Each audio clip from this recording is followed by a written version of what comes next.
Assalamu alaikum. Now the third and the last part of this discussion regarding COPD, or especially the management of the bronchial asthma. Now here the important group, one of the most important commonly group, is the leukotriene inhibitors.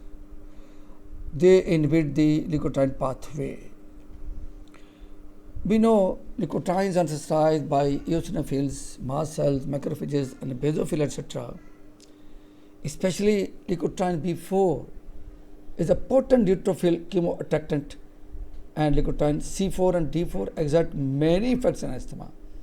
And in this, they can produce effects like bronchoconstriction, increased bronchial reactivity, or edema in the mucosa of the bronchial tree, and hypersecretion of the mucus of the respiratory tract.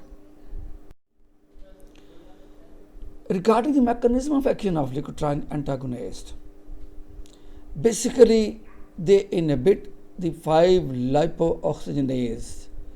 So due to that, they prevent leukotriene synthesis, for example with xylitol.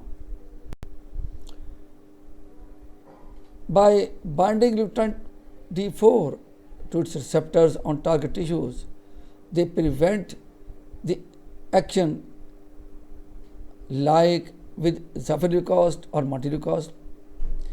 Both these two drugs improve the asthma control and reduce the frequency of asthma exacerbation in especially OPD, outpatient clinical trials. We have seen good results with the zafirleucost and monteleucost. Their symptomatic effects are bronchial reactivity and air inflammation, as we have seen previously. They are less marked than the inhaled corticosteroids, but they are more nearly equal in reducing the frequency of exacerbation. So although we prefer corticosteroids, they produce more effects, but due to some other adverse effects, we prefer to use this leukotrienes blocker or inhibitor. Usually they are taken orally, and some patients, especially children, they show poor compliance with the inhaled therapies. Especially monteleucost is approved for children as young as 6 years of age. So this may be one of the SCQ also. Okay, in young children, monteleucost is preferred. Another important thing is leukotrienes' role in aspirin-induced asthma. What we have seen, up to 5 to 10% of the asthmatic, especially in children, they are sensitive to aspirin. Even the smaller dose of aspirin can cause profound bronchoconstriction, and they can systemically release histamine. Monteleucost is mostly prescribed probably because it can be taken without regard to its meal and the convenience of the once daily dose, and as we have seen, it's more useful in children. Xylitol is reported to cause liver toxicity, so it's better to avoid that. Now, the other groups, cromolyn and nidocromil, in which the two drugs are present, especially their salts, cromolyn sodium and nidocromil sodium. Many decades before, especially nidocromil was one of the most important and widely used drugs in the management of the bronchial asthma, especially in children. But now this drug is rarely used for the management. However, we have seen they have shown some preventive role. Both these cromolyn and nidocromil, they are poorly absorbed from the GIT when given orally, so it's better to give them through inhalation in the form of a microfine powder or microfine suspension. When taken by inhalation, they effectively inhibit both antigen and especially exercise-induced asthma.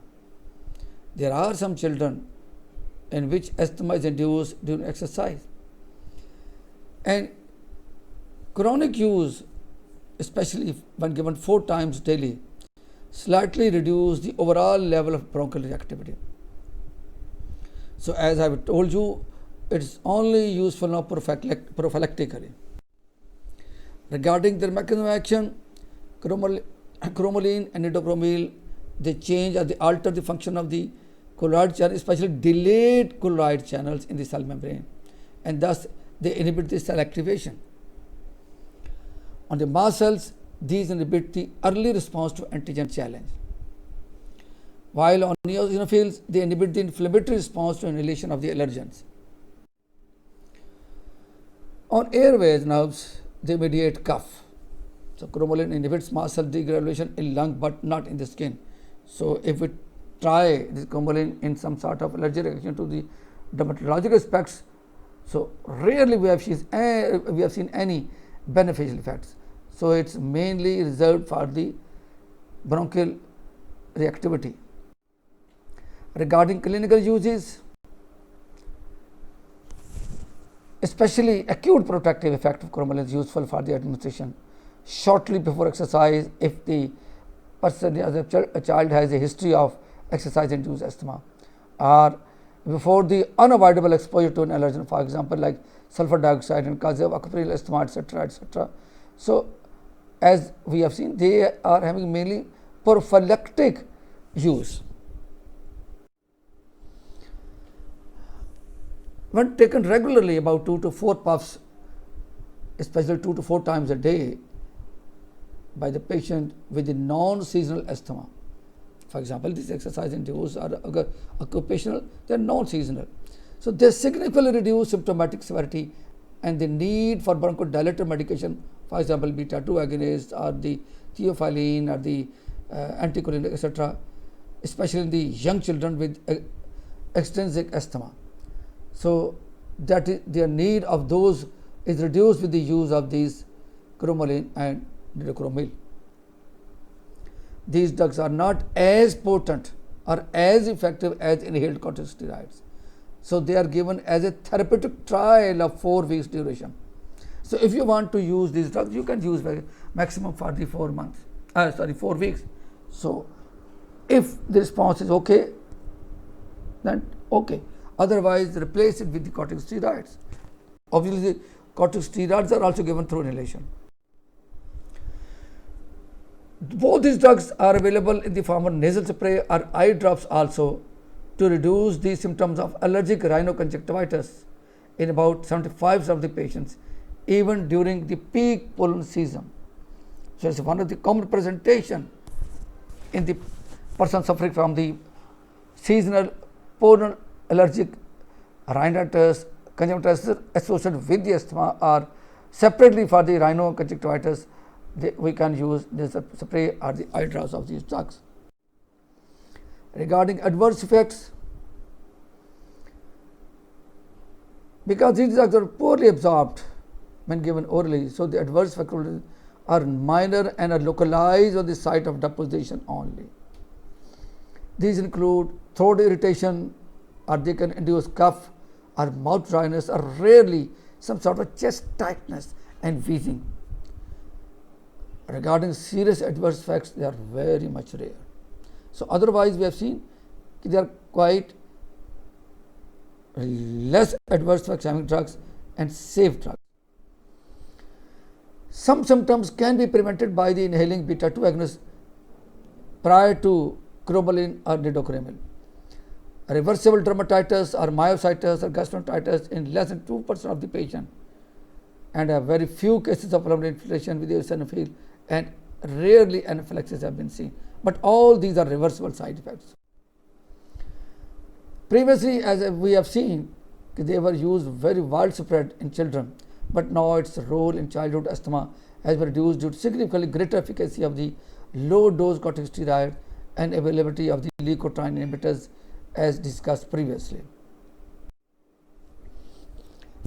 Next groups, anti-IgE monoclonal antibodies. So we can use these antibodies also, especially omalizumab.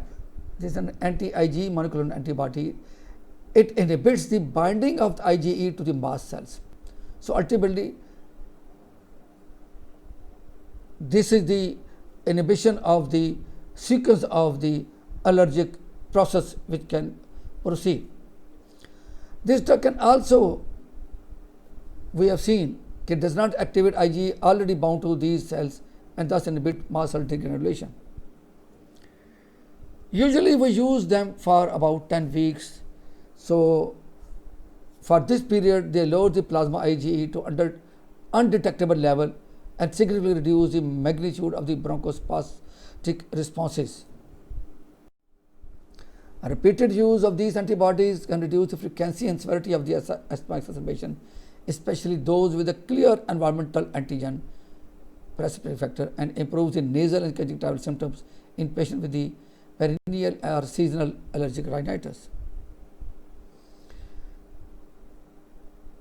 This antibody also reduces the corticosteroid requirement and hospitalization stay up to 88% of the children. Now, some specific aspect, just an outline of these drugs. For example, a question may be asked, how you manage the acute asthma?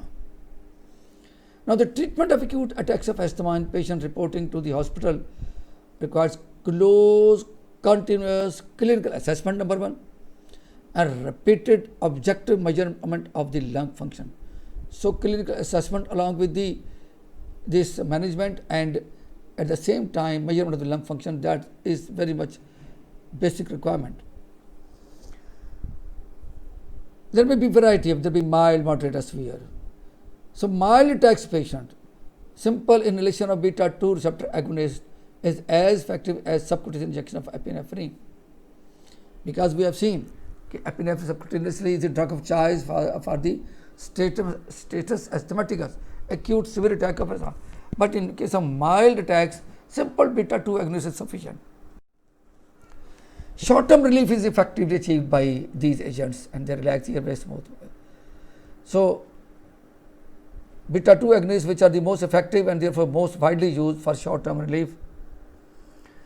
Theophylline, in which methylxanthines are antimuscarinic drugs, we have already seen, ipratropium, etc. So, they are also used for reversal of airway constriction due to this acute attack. They can produce bronchodilation. So, these drugs are more effective than intravenous administration of aminophylline. Aminophylline is actually a soluble salt of the theophylline. So, instead of going for the IV administration of aminophylline, we can use all these drugs through inhalation. If the attack is severe, that can require oxygen also, or frequent or continuous administration of these beta-2 agonists along with systemic treatment with the prednisone or injectable methylprednisolone. And usually it is repeated as per need during severe attacks. Even this aggressive treatment is not invariably effective and patient must be watched closely for signs of deterioration. Then general anesthesia or some intubation or mechanical ventilation of asthmatic patient may be life-saving if respiratory failure supervenes. Now, long-term control of asthma is most effectively achieved with the anti-inflammatory agents like inhaled corticosteroids, number one. So, inhalation corticosteroids as anti-inflammatory are preferred, or we can use nicotine antagonists or even mast cell stabilizers as we have seen cromolyn or nitochromil. So, long-term control can be achieved with all these three drugs. Severe asthma can be treated with a humanized monoclonal antibody जो अभी देखी हमने omalizumab, which is specifically targeted against IgE, responsible for the allergic sensitization. Now, an outline or short note about the aspirin sensitive asthma. We have seen that non-steroidal anti-inflammatory drugs, especially aspirin, can precipitate asthma in sensitive individual. So, aspirin sensitive asthma is about 10% of the asthmatic subject and is often associated with the nasal polyps. So, individuals who are sensitive to these aspirin-like drugs are usually sensitive to other cough inhibitors also. And even we have seen to paracetamol, a patient may be It's not always, but maybe sensitive to paracetamol. So we must be careful while using these patients suffering from aspirin sensitive or penicillin asthma.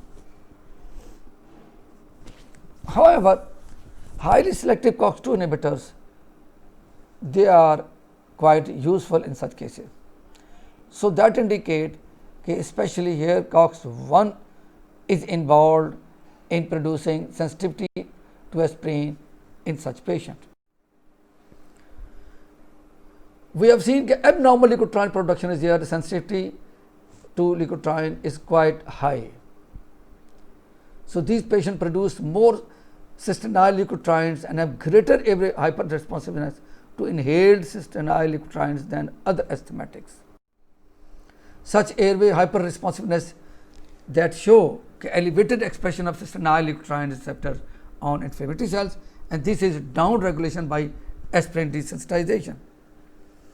In addition, we have seen aspirin and similar drugs directly activate the eosinophils and mast cells in these patients through IgE independent mechanism. उसमें IgE involve भी हो रहा हो, फिर भी ये we have seen aspirin can activate eosinophil and mast cells in these patients.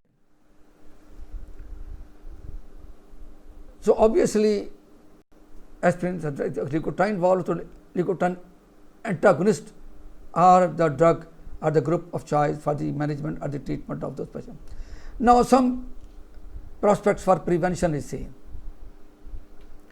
The high prevalence of asthma in the developed world and its rapid increase in the developing world, that obviously is highlighting the strategy for primary prevention of these patients.